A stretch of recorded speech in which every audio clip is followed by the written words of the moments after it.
और जब भगवान होते हैं, भगवान के दर्शन होते हैं संध्या के समय, तो उनको जो भी समय वो भगवान के दर्शन करते हैं, मतलब वो समय एक कल्प भी एक क्षण के जैसा प्रतीत होता है। त्रुटि युगायते त्वाम पश्यताम। जब भगवान, एक त्रुटि भी कल्प के बराबर प्रतीत होती है, और जब भगवान के दर्शन होते हैं तो एक कल्प भी एक क्षण में बीत जाता है उनका। जिस प्रकार महाराष्ट्र में वो जो रात थी, शरतकालीन ऋतु की रात, उस कहते हैं कि ब्रह्मा जी की रात्रि जितनी रात बड़ी रात थी, वो जितनी ब्रह्मा जी की रात्रि होती है, कई कल्प बीत गए और एक क्षण भी गोपियों को ऐसा लगा भी एक क्षण ही बीता है। तो ये आपके स्टेट ऑफ माइंड पर डिपेंड करता है, आपकी मानसिक दशा क्या है। हमने भी देखा है, सामान्य रूप में हमारा भी ये अनुभव है, जब हम दुखी होते हैं तो हमें एक क्षण भी बहुत धीरे धीरे बीतता है वो समय। उस समय जब हम सुखी होते हैं तो बहुत सारा समय ऐसा लगता है अभी तो कुछ क्षण हुए। हमारा भी तो ऐसा ही अनुभव है। तो ये समय डिपेंड करता है, निर्भर करता है कि आपकी मानसिक दशा क्या है, स्टेट ऑफ माइंड क्या है। तो ये गोपी गीत भी, इससे हमें पता चलता है कि गोपियों का क्या भाव है, क्या विचार है, क्या चेतना है गोपियों की। अगर वो गोपियां नहीं बोलेंगी तो हमें कैसे पता चलेगा गोपियों के बारे में, उनकी क्या अवस्था है शुद्ध प्रेम की। इसलिए तो भगवान अंतर्धान हुए गोपियों के सामने से। नहीं तो अगर भगवान अंतर्धान नहीं होते तो हमें गोपियों की महिमाएं नहीं पता चलती। गोपियों की महिमा हम जान रहे हैं उनके शब्दों से, उनके भावों से, उनके विचारों से, और जो व्यक्त हो रहे हैं इन श्लोकों में। ये कोई पोएटिक, केवल ये कोई काव्य नहीं है, ये कोई काव्य नहीं है, ये कोई पोएम नहीं है गोपियों की। ये उनकी मानसिक अवस्था है, ये उनकी प्रेम की अवस्था है। गोपी वो व्यक्त कर रही हैं, गोपियां अपने शब्दों के द्वारा। जब गोपियां बोल रही हैं कि ब्रह्मा जी ने ये भुकुटी, ये आईब्रोज क्यों बनाई, हम पलक झपक निमिष मात्र हम कृष्ण के दर्शन नहीं कर पाती, क्यों ये पलके बनाई गोपी, ये भगवान ब्रह्मा जी ने। तो ये कोई पोएम नहीं गा रही है गोपियां, ये प्रेम के कारण उनके हृदय का उद्गार है गोपियों का। इसलिए गोपियों के मनोभाव को हम समझ सकते हैं, उनकी प्रेम मई चेतना को हम समझ सकते हैं इस गोपी गीत के द्वारा। तो आज हम श्लोक जो ले रहे हैं वह है श्लोक 16वां श्लोक है आज, जो गोपियां गाएंगी उसको हम पढ़ते हैं और समझने का प्रयास करते हैं गोपियों का। तो ये श्लोक है,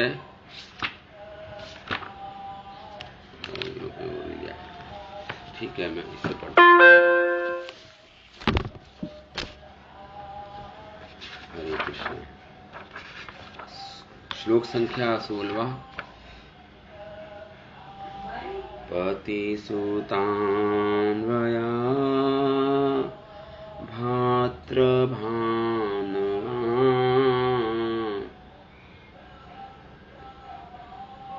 अतिविलङ्गये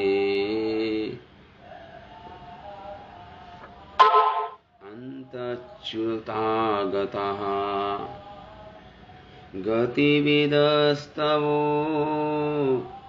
गीतमोहिता कितवयोषिता कस्तजेनिषि। हाँ, तो इस श्लोक में गोपियां कह रही हैं, ये गोपियां कौन हैं जो ये जो श्लोक गा रही हैं? श्रील विश्वनाथ चक्रवर्ती ठाकुर के अनुसार हमारे आचार्य वो कहते हैं ये श्लोक उन गोपियों के द्वारा गाया गया है जिनको उनके पतियों ने रोक दिया था जाने से, और उनको रोका गया था। जब कृष्ण ने वेणुनाद जब सुना सारी गोपियों ने, तो सारी गोपियां भागी, अति विलंगय, केवल विलंगय नहीं, अति मतलब बड़े बड़े कदम लेके भागी वो कृष्ण की ओर।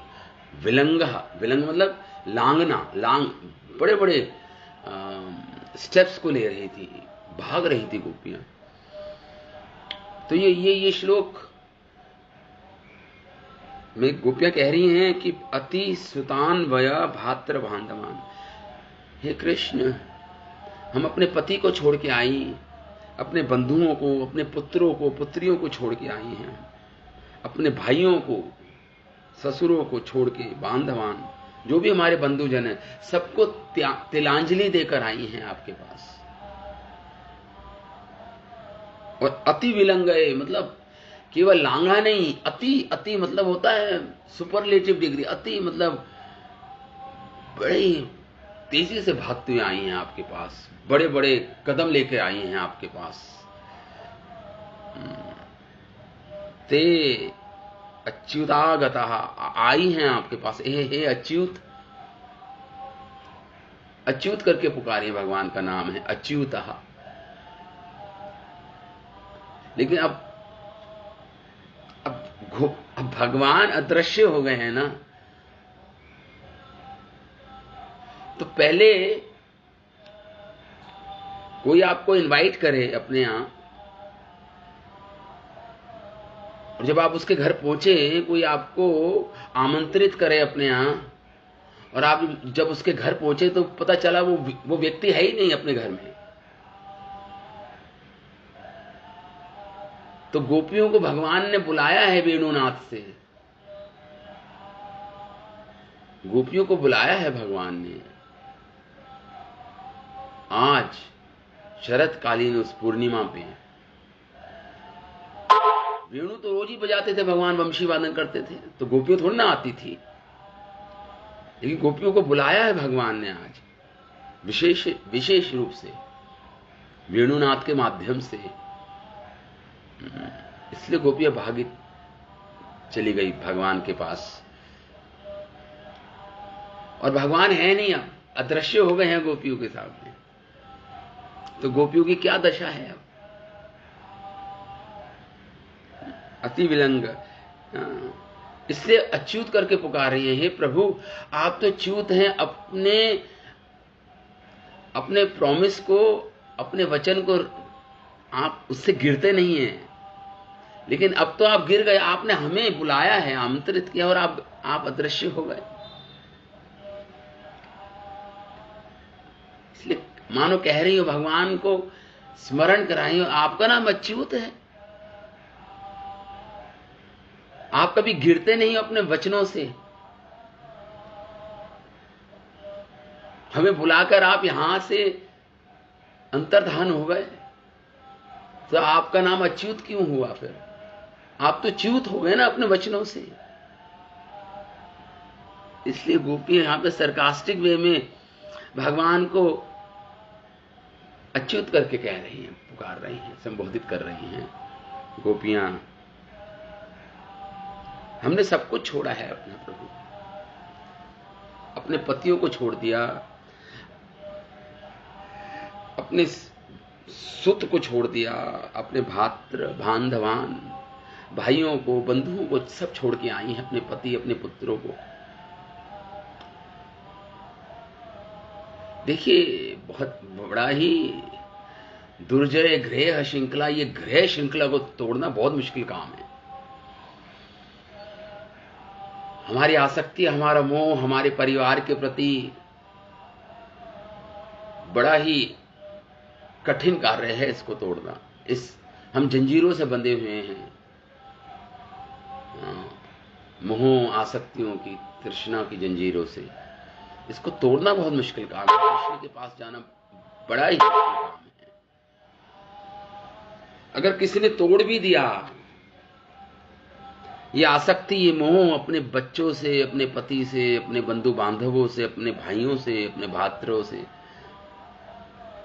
फिर भी वे आसक्त रहते हैं किससे? अपने विचारों से, अपने सिद्धांतों से, अपनी फिलॉसफी जो उन्होंने बनाई है जीवन की,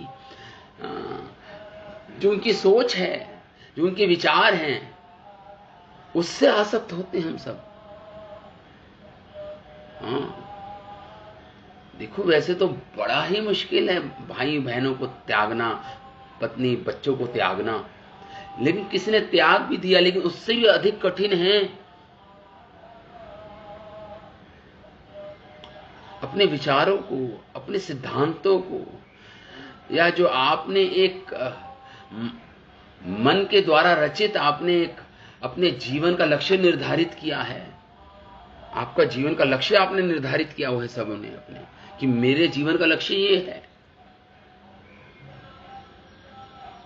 अपने संस्कारों को त्यागना बहुत मुश्किल है। अपनी जो फिलॉसफी है उसको त्यागना, अपने विचारों को त्यागना बहुत मुश्किल है। बहुत ही कठिन कार्य है। गोपियों ने सब कुछ त्यागा है। गोपियों ने सब कुछ छोड़ा, अपने विचार, अपने मोह, अपनी आसक्तियां, अपने संस्कार, सब त्यागा गोपियों ने भगवान। क्यों? अच्युत आगता, भगवान के पास जाने के लिए। कृष्ण उन्हीं को प्राप्त होते हैं जो सब कुछ त्यागते हैं। ये अपने जो आपने बना रखे हैं, जो आपके अपने विचार, अपने सिद्धांत जीवन के, अपने लक्ष्य, अपने संस्कार, आपके पर्सनल आपके सिद्धांत जो हैं, संस्कार जो हैं। इसलिए भगवान ने गीता में बोला सर्वधर्मान परित्याजा। केवल त्याज्य नहीं बोला, परित्याज्य, पूर्ण रूपेण, सम्यक रूप से, पूर्ण परित्याजा। और भगवान की गीता में भगवान ने बोला, चरम श्लोक है गीता का, सर्वधर्मान परित्याजा मामेकम शरणम व्रजः। कितना मुश्किल है त्यागना, लेकिन पूर्ण रूप से त्यागना कितना कठिन कार्य है। परित्याज, भगवान कह रहे सर्वधर्मान परित्याज, त्याज्य नहीं बोल रहे, परि शब्द लगा रहे हैं भगवान।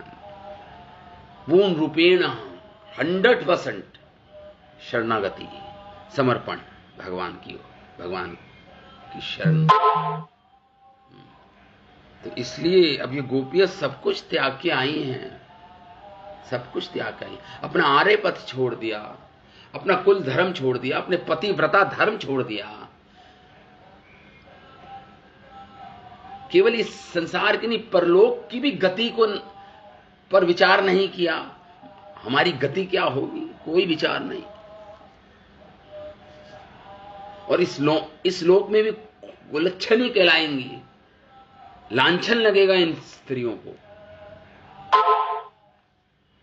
अपने पतियों को छोड़ा, अपने बच्चों को छोड़ा, किसके लिए? अच्युत आगता, भगवान के लिए छोड़ दिया, सब कुछ त्याग दिया भगवान के लिए। और अति विलंग, इसे बोलते हैं लांघना नहीं, अति शब्द आया है आप इस श्लोक में, अति विलंग है। पूर्ण रूपेण भागी है कृष्ण की ओर।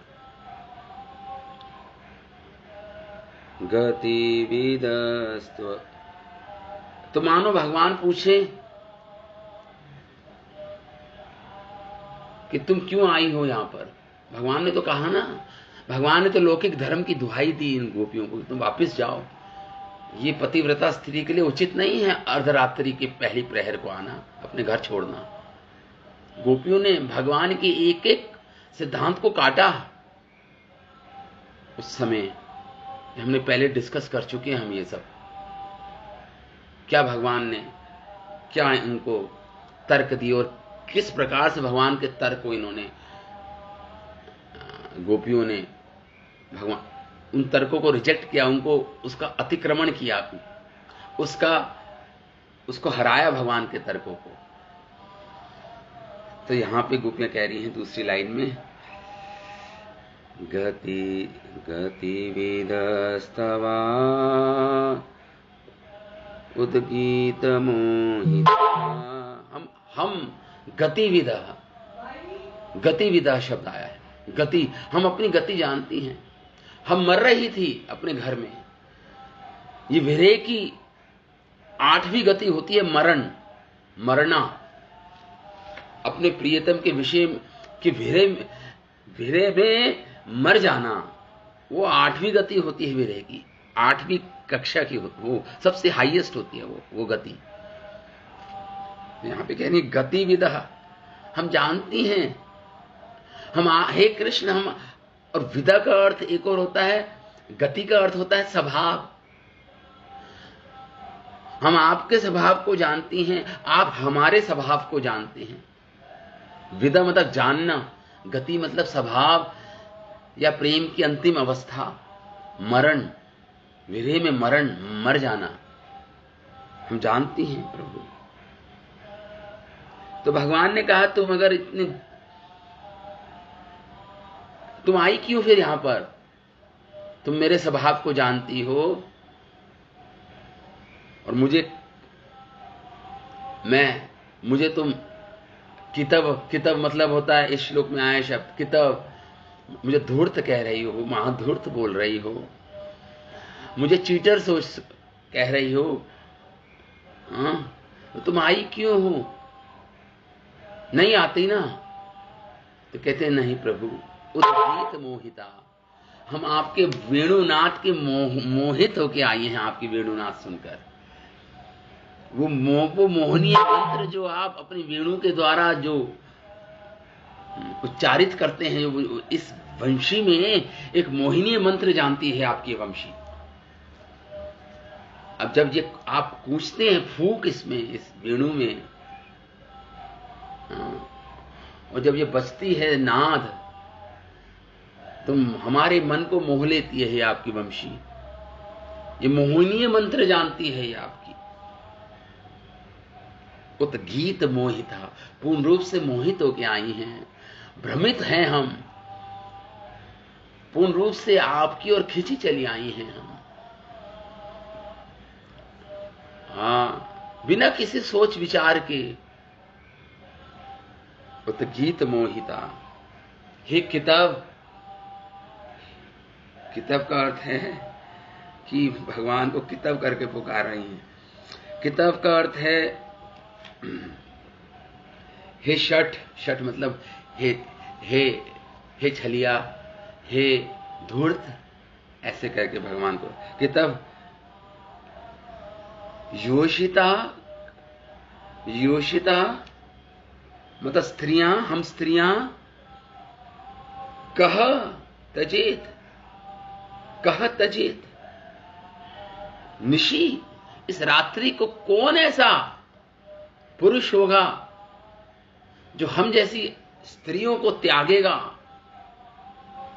पहले आमंत्रित करेगा फिर त्याग देगा, ऐसा कौन सा पुरुष होगा? हे किताब, तुम्हारे अतिरिक्त और कौन त्यागेगा? स्वयं आगत स्त्रियों को तुम्हारे अतिरिक्त और कौन त्याग सकता है? कौन त्यागेगा प्रभु? क्वेश्चन मार्क लग रहा है, कौन त्यागेगा? कह तजेत, हम स्त्रियों को कौन त्यागेगा? तुम ही ये काम कर सकते हो। पहले आमंत्रित करते हो, फिर त्याग, फिर अदृश्य हो गए हमारे सामने से।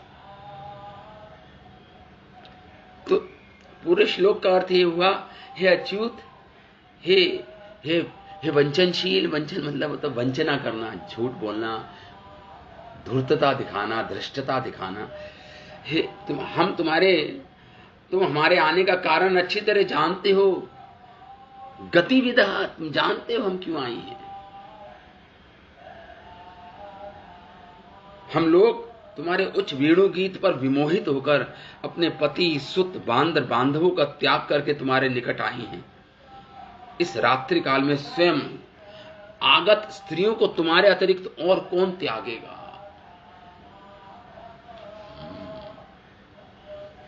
देखिए, हम लोग ग्रह मेधी बोलते हैं। हम जैसे लोगों को ग्रह मेधी आया है भागवतम में शब्द। ग्रह मेधी का अर्थ है जो घर में ही आसक्त रहता है। हमारे सुख दुख, हमारे विचार तो केवल एक बहुत सीमित विचार हैं हमारे, उनकी सीमा बहुत बड़े ही संकुचित विचार हैं हमारे। हम केवल सीमित रहते हैं अपने परिवार की तरफ, अपने कुटुंबियों के भरण पोषण, उनकी चिंतन में ही हमारा विचार सीमित रहते हैं। इसलिए ग्रह मेधी बोला। मेधा मतलब तो बुद्धि, जो केवल बुद्धि अपने गृह में ही लगाए, अपने घर में ही लगाए। तो ये गोपियों के जो विचार हैं, इस अवस्था में समझना बड़ा ही कठिन है हमारे लिए। गोपियों ने अपना घर त्याग दिया, सब कुछ त्यागा है अपना, पूर्ण रूपेण समर्पित है कृष्ण को। प्रपन्ना है, प्रपन्ना मतलब प्रपन्न, पूर्ण शरणागति ली है भगवान की इन्होंने, इन गोपियों ने। तो इस प्रकार गोपियों का ये उद्गार है हृदय का, गोपियों का उद्गार है हृदय का ये। हम तो हमारे विचार, हमारे मनोभाव ऐसे नहीं है। देखिए, संसार में 5 प्रकार के कलेश होते हैं। ये पतंजलि योग सूत्र में लिखा है, 5 प्रकार के कलेश होते हैं संसार में। अविद्या, अस्मिता, राग, द्वेष और अभिनिवेश। अविद्या मतलब अनादिकाल से हम अविद्या में ही हैं जीव, और अविद्या के कारण अस्मिता होती है। हमारी पहचान हम शरीर से करते हैं, और शरीर से संबंधित वस्तुओं से करते हैं, और संबंधियों से करते हैं। अपनी पहचान, अपनी जो आइडेंटिटी हम करते हैं, इसे बोलते हैं अस्मिता। ये कैसे जन्म होती है, इस अस्मिता का कैसे जन्म होता है? अविद्या के कारण। तो अविद्या से अस्मिता उत्पन्न होती है। अस्मिता जब उत्पन्न होती है तो क्या होता है? उसके 2 पुत्र होते हैं अस्मिता के, राग और द्वेष। कहीं लोग हमें अच्छे लगते हैं, कहीं बुरे लगते हैं। संसार में राग द्वेष में फंस जाते हैं, कहीं राग तो कहीं द्वेष। राग द्वेष के इस जंजाल में फंसकर हम इस संसार में अभिनिवेश हो जाता है, हम पूर्ण रूपेण निवेशित हो जाते हैं, मतलब इन्वेस्टेड हो जाते हैं इस संसार में। अभिनिवेश बोलते हैं उसको। पूर्ण रूपेण अपनी पहचान पूर्ण रूपेण भूलकर इस संसार की ही झूठी पहचान हम ले लेते हैं। हम कई उपाधियां धारण कर लेते हैं। मैं फलाने फलाने का पुत्र हूं, मैं फलाने फलाने से का संबंधी हूं, फलाने फलाने मेरे संबंधी सगे संबंधी हैं, इतना मेरे पास धन है, इतनी मेरे पास डिग्री, मेरे पास इतनी पद है, मेरा ये पद है, मेरा ये धन है मेरे पास। इन्हीं उपाधियों में हम फंस जाते हैं संसार में। लेकिन यहां पे गोपियां कह रही हैं, अच्युत, हम अपने पति, अपने पुत्र, अपने पात्र, अपने बांधवों को छोड़कर तुम्हारे निकट आई हैं, तुम्हारे निकट आई हैं। इस बात को लेकर हमारे मन में किसी प्रकार के पाप आदि की आशंका उदित नहीं हुई। देखिए कि हम अपनी ड्यूटीज को त्याग देंगे, जो हमारा धर्म है उसको त्याग देंगे, फिर हमें पाप लगेगा। इस आशंका को छोड़ के आई हैं हम आपके पास। हम अच्युत के निकट आई हैं, मतलब आपके निकट आई हैं कृष्ण। जिसके निकट आकर किसी प्रकार का सदाचार से विच्युत नहीं होना पता।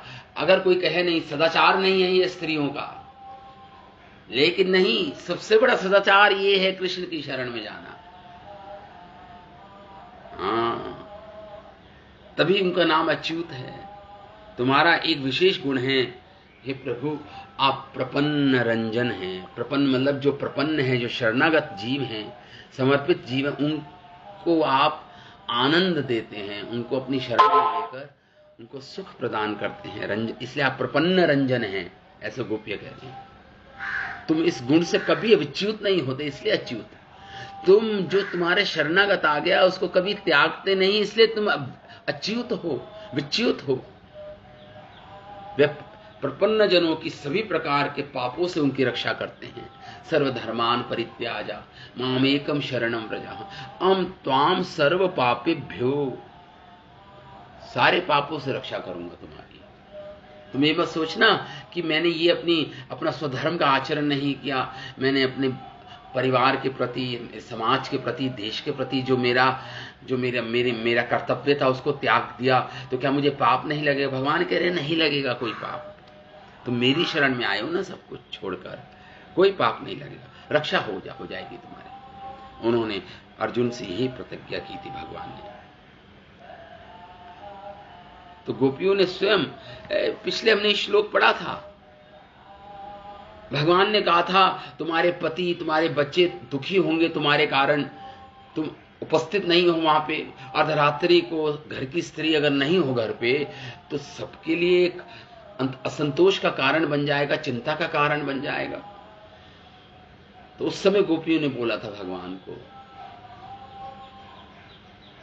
कुर्वन्ति हि त्वयि रतिं कुशला स्वात्मन् नित्ये प्रिया पतिसुतादि आर्तिदे किं तन्प्रसीद वरदेश्वर मां स्म छिन्द्या आशां भ्रतां त्वयि चिरात् अरविंद नेत्र। ये श्लोक हमने 29वें अध्याय में पढ़ा था। ये श्लोक अभी तो हम 31वां अध्याय पढ़ रहे हैं। गोपियों ने उस समय बोला था, उत्तर दिया था भगवान के। भगवान जब उनको लौकिक धर्म का पाठ पढ़ा रहे थे तो उस समय गोपियों ने ये श्लोक बोला था, कुर्वन्ति की तो हे प्रभु, जो रति कुशल हैं, रति मतलब जिनको आपसे प्रेम करने में कुशल हैं, जो बुद्धिमान है, कुशल लोग जो हैं, जिनको आपसे प्रेम करना आता है, स्वात्मन, क्योंकि आप परमात्मा हैं, सबके हृदय में बैठे, सबके हृदय में बैठे हैं आप, परमात्मा हैं, परमात्मा हैं, स्वात्मन, नित्य प्रिय, और सबके प्रिय आप ही हैं, हम जानते हैं बात। मैंने पहले भी समझाया, सभी कॉन्शियसली, सबकॉन्शियसली, सभी कोई तो जान रहा है कृष्ण प्रिय हैं, कोई अनजाने में कृष्ण को जान रहा है, अनजाने में नहीं जानता कि वो क्या ढूंढ रहा है, उसको क्या चाहिए। वो कृष्ण को ही ढूंढ रहे हैं सारी जीवात्मा। वो परमानंद रस, उस परमानंद रस घन मूर्ति रसिक शेखर कृष्ण को ही तो सब ढूंढ रहे हैं, जो स्रोत हैं सारे रसों के, कृष्ण को ही तो ढूंढ रहे हैं। लेकिन अविद्या के कारण कृष्ण की खोज हम इस संसार में करते हैं, अपने संबंधियों में करते हैं, अपनी वस्तुओं में करते हैं।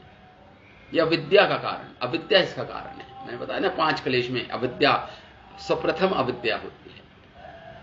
हम अपनी आइडेंटिटी नहीं जानते, अपनी पहचान ही नहीं जानते, भूल जाते हैं अपनी पहचान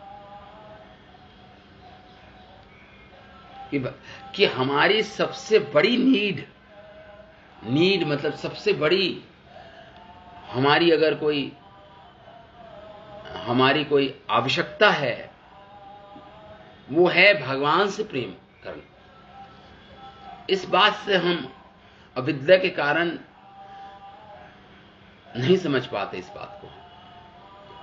आत्मा की सबसे बड़ी आवश्यकता है कृष्ण, कृष्ण प्रेम, कृष्ण से प्रेम करना। यही सबसे बड़ी आवश्यकता है आत्मा की, यही उसकी आइडेंटिटी है, यही उसकी पहचान है जीवात्मा की। ममैव वांशो जीवलोके जीवभूत सनातन। जीवात्मा की पहचान क्या है? भगवान का सनातन अंश है, और सनातन अंश होने के कारण भगवान के साथ हमारा सनातन संबंध है, नित्य संबंध है भगवान के साथ। और संबंधी प्रेमास्पद संबंध है, प्रेम करने योग्य है भगवान।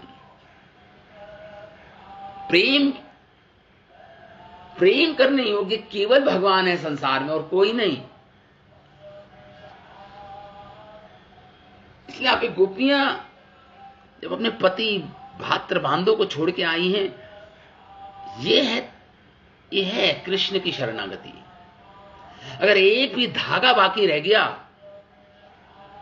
इस संसार में, मोह का, आसक्ति का, एक भी अगर छोटा सा भी पतला धागा आपका रह गया, तो आपको ब्रज के कृष्ण की शरण नहीं मिलेगी। आपको आप अन्य देवी देवताओं की शरण में जा सकते हैं, आसक्तियों के साथ, अपने संस्कारों के साथ, अपने सिद्धांतों के साथ, अपने बंधु बांधवों के साथ देवी देवता की शरण में जा सकते हैं। लेकिन अगर कृष्ण की शरण में जाना है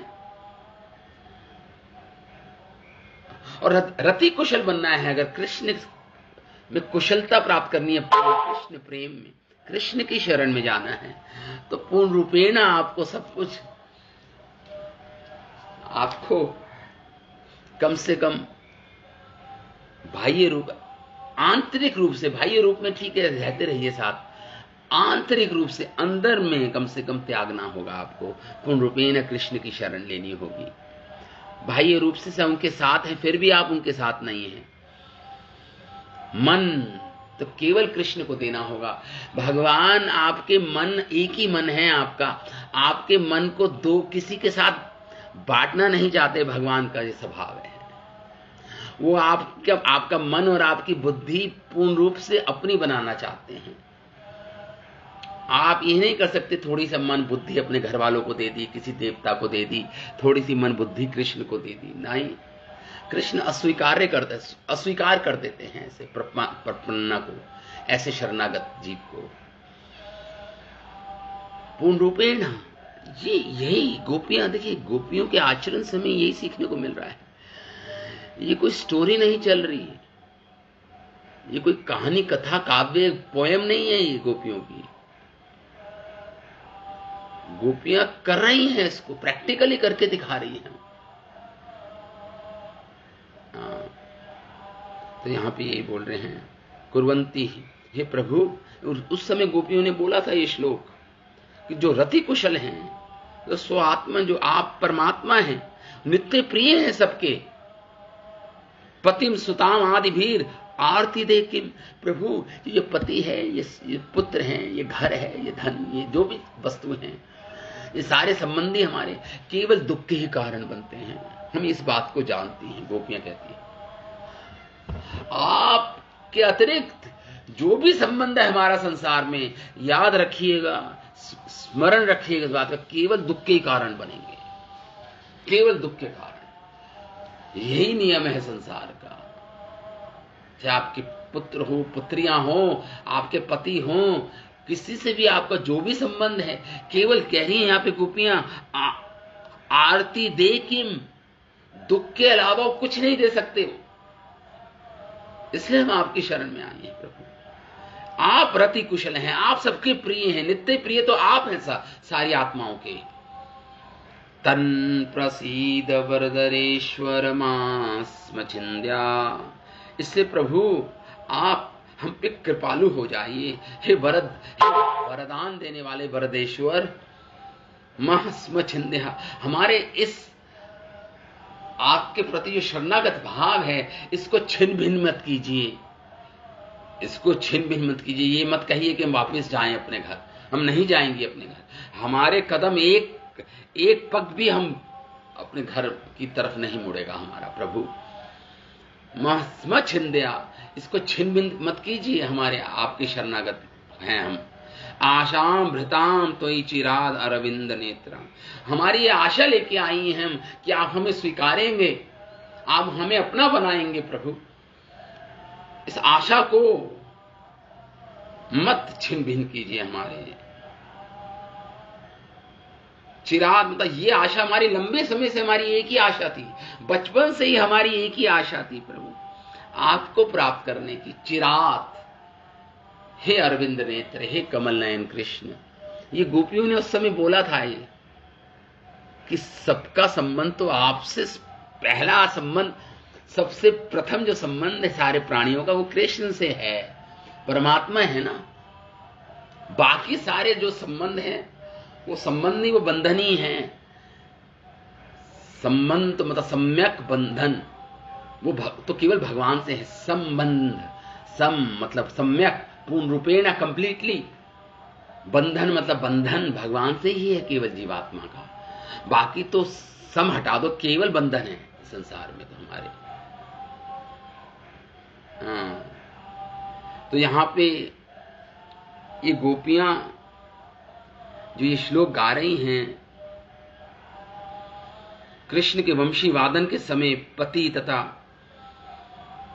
अपने घर के अंदर ही जिन गोपियों को कैद कर लिया था, उनके पतियों ने अवरुद्ध कर लिया था, उनको जाने नहीं दिया था कृष्ण के महारास में। उनके पतियों ने जबरन उनको, बलात् उनको रोक लिया था। तो उन गोपियों ने भगवान पे ध्यान लगाया, इतना प्रगाढ़ ध्यान लगाया कि अपना देह त्याग कर दिया। उन गोपियों ने देह त्याग के पश्चात कृष्ण के साथ जा मिली वो गोपियां, अपना ये देह त्याग दिया। मैंने बताया था एक गोपी शब्द जो है, शब्द गोप परम रहस्य है। गोप, गोप, गोप्या, गोपित, जो सबसे रहस्यमयी, जिनके भाव हैं भगवान, जो प्रेममयी गोपियां हैं, इसलिए इनका नाम गोपी पड़ा, क्योंकि सबसे बड़ी गोपनीय रहस्य है इनके पास। इनके भाव, इनके विचार, इनका प्रेम कृष्ण के प्रति सबसे बड़ा रहस्य है। वो वेदों के लिए भी बड़ा रहस्य बना हुआ है, इसलिए इनका नाम गोपी पड़ा। तो ये गोपियां दो प्रकार की हैं, एक तो नित्य सिद्ध गोपियां, एक साधना सिद्ध गोपियां। मैंने पहले भी बताया था आपको। नित्य सिद्ध तो है श्रीमती राधा रानी और अनेक राधा रानी की सखियां, अष्ट सखियां, और भी जो है चंद्रावली, जब जो भी सखियां हैं, ये तो नित्य सिद्ध हैं। नित्य मतलब कभी माया के संपर्क में नहीं आई। एक है साधना सिद्ध की, साधना बन के गोपियां बनी हैं। साधना की है जब गोपी बनी अगले जन्म में। तो जो जिन गोपियों को रोक दिया गया था वो सारी साधना सिद्ध गोपियां थी। कौन कौन सी? एक तो देखिए साधना सिद्ध में भी एक तो वो गोपियां हैं जो वेदों की ऋचाएं की मूर्तिमान स्वरूप है, वेद शास्त्रों की, इसे ऋषिचारी गोपियां बोलते हैं। एक तो वो गोपियां जो ऋषिचारी, जो दंडकारण्य जंगल में जब भगवान घूम रहे थे, भगवान राम, तो वहां के ऋषि मुनि लोग इतने आकर्षित हो गए भगवान के सौंदर्य को देखे कि भगवान की शरण में जाने। भगवान ने कहा मैं कृष्ण के रूप में आऊंगा, तब तुम गोपियां बन के आओगी। वो ऋषियों को भगवान ने ये वरदान, ये वर दिया था उस समय। तो एक तो ये ऋषिचारी गोपियां हैं, ये सब साधना सिद्ध गोपियां हैं। हाँ? एक गोपियां वो है जो जिन्होंने गोप कन्या के रूप में जिनको जन्म हुआ। यहां पे यही बता रहे हैं कि कृष्ण के तो देह त्याग के पश्चात वो कृष्ण के पास जा पहुंची थी।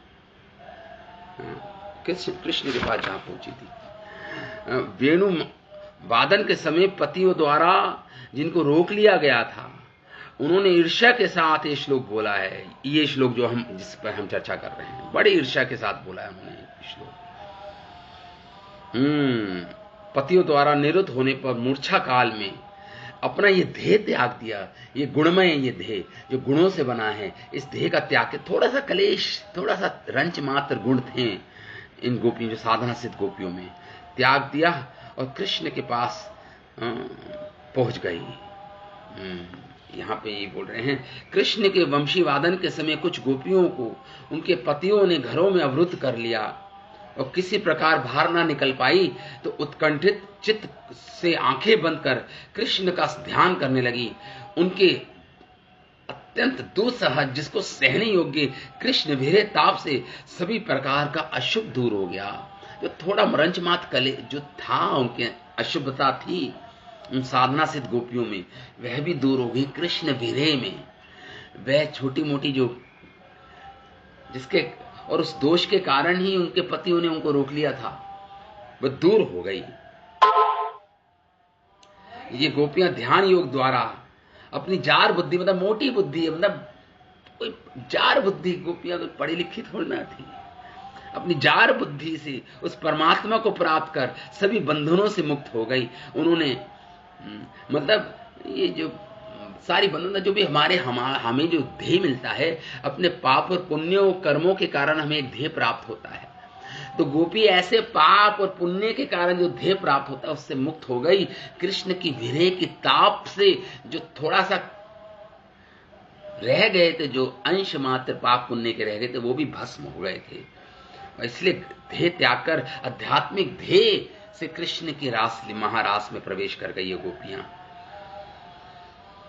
तो इसलिए ये गोपियां मैंने बताया, कुछ ऋषिचारी गोपियां हैं, कुछ श्रुतिचारी गोपियां हैं। श्रुति मतलब वेदों की ऋचाएं, वेदों की मंत्र हैं, ये मूर्तिमान स्वरूप में गोपियां बनी हैं, इसे श्रुतिचारी गोपियां बोलते हैं। एक ऋषिचारी गोपियां हैं, एक श्रुतिचारी, और एक देव पूर्वा देव कन्याएं हैं। ये 3 प्रकार की, पद्म पुराण में इस प्रकार आता है, 3 प्रकार की गोपियां हैं, ऋषिचारी गोपी, श्रुतिचारी गोपी और एक गोप कन्या। इनमें से कोई भी सामान्य रमणी मात्र नहीं है, कोई सामान्य मत मानिएगा इनको। ऋषि पूर्वा गोपियां दंडकारण्य में गोपाल उपासक थी। इन ऋषियों ने श्री रामचंद्र की कृपा से राम भक्ति साधन से सिद्धि कर गोकुल में गोपी रूप में जन्म लिया। तो इसमें कोई इन गोपियों को रोका गया था। इस समय इस विषय में श्रील जीव गोस्वामी लिखते हैं, जिन गोपियों ने साधन द्वारा गोकुल में जन्म ग्रहण किया, जिनका भाव सिद्ध है, अथवा जिनकी कृष्ण सेवा पर जिनका अधिकार है या लालसा है कृष्ण सेवा की, वह ध्येय कृष्ण प्राप्ति के लिए योग्य नहीं अगर नहीं था, तो वह सिद्ध भावा अथवा असिद्ध ध्येय गोपियां अपने पतियों की सेवा के लिए घर में ही अवस्थान कर रही थी। तब कृष्ण का वंशीवाद सुनकर उन श्रुतिचारी गोपी, ऋषिचारी गोपियों ने भगवान की सेवा के लिए पति सेवा त्याग कर कृष्ण के निकट जाने की सोची। जाने की चेष्टा तो की, पर पतियों द्वारा घरों में ही उनको रोक दिया गया। जैसे पहले कहा गया, गोपियां अपने गुणमय ध्येय त्याग कर कृष्ण सेवा के योग्य ध्येय से कृष्ण के निकट चली गई।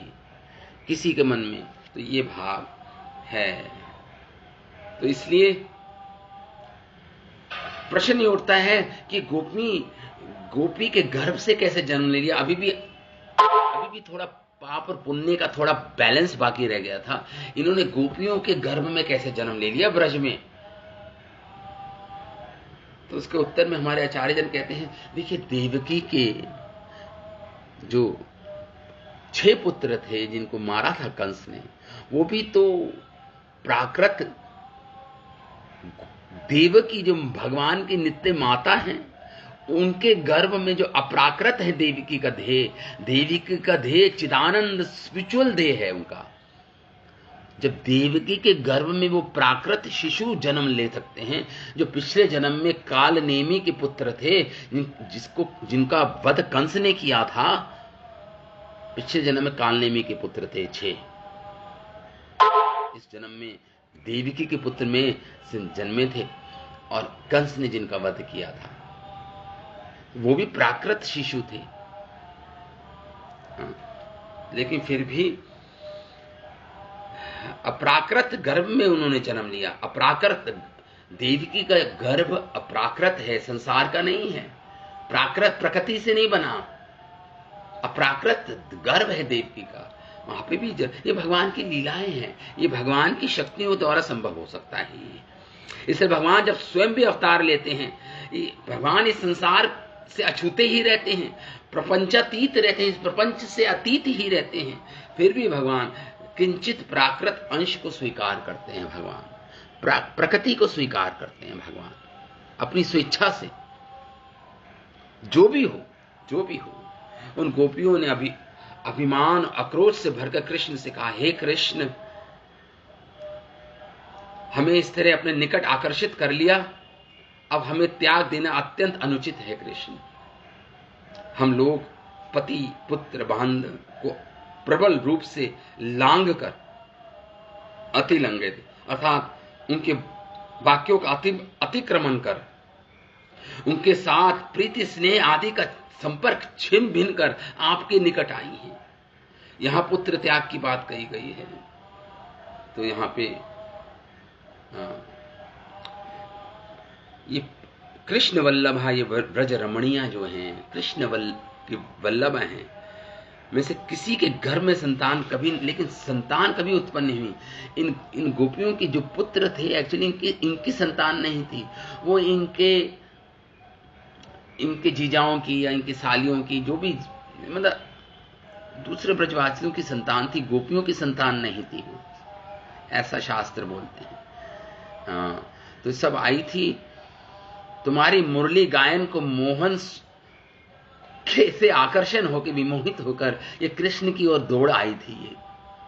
ये गान मुग्धा, जिस प्रकार एक शिकारी जब वंशी बजाता है या कोई म्यूजिकल इंस्ट्रूमेंट बजाता है, वाद्य यंत्र बजाता है, तो सारी हिरणियां उसकी तरफ खिंचाती हैं।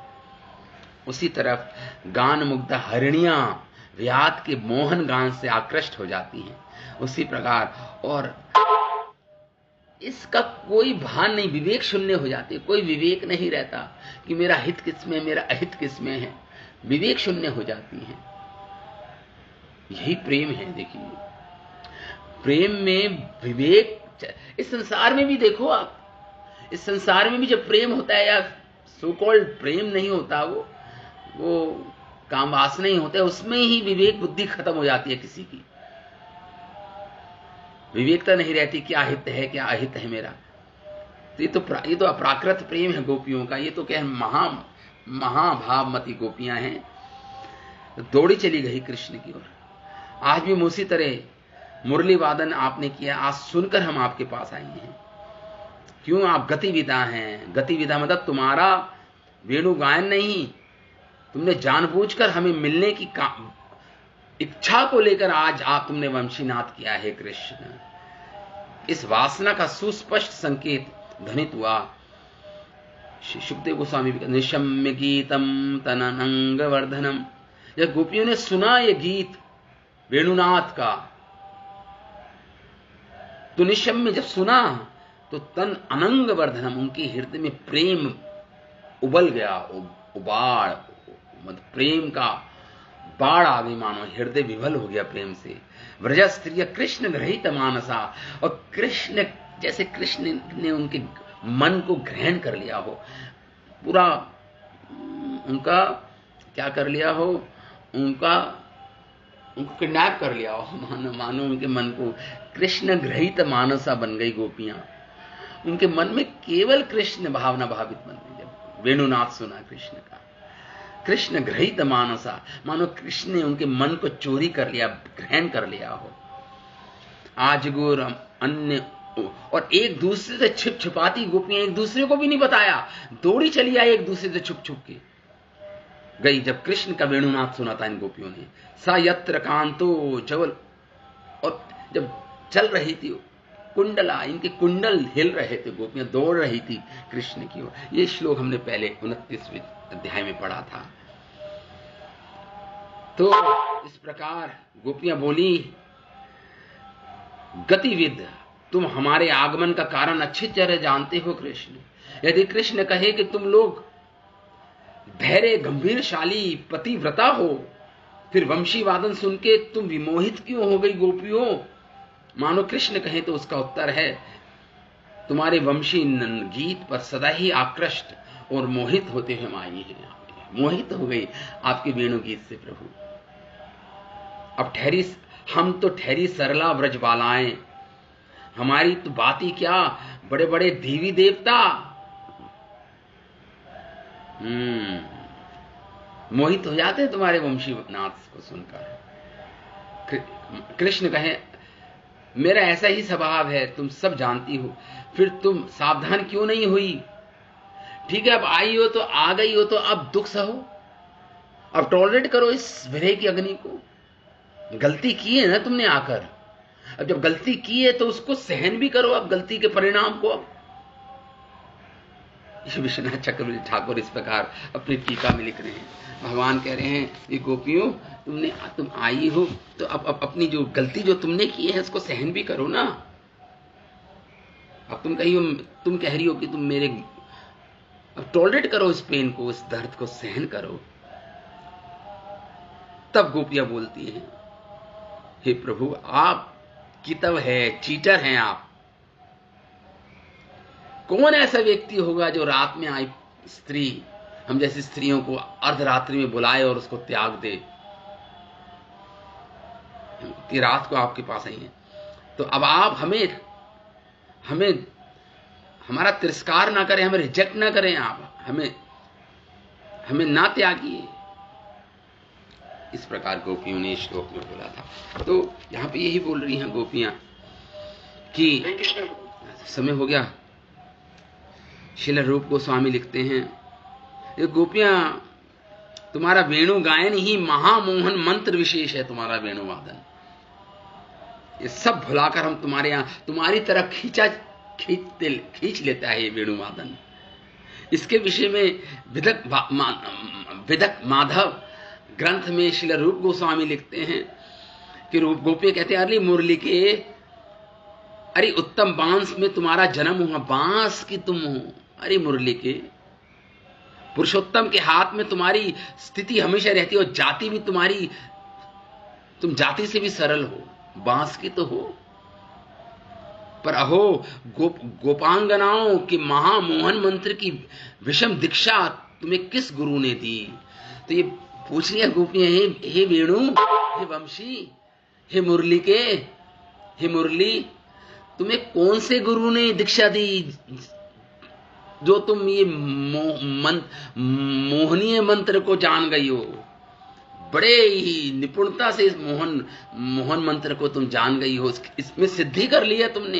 अरे मुरली के, कौन से गुरु से तुमने दीक्षा ली है?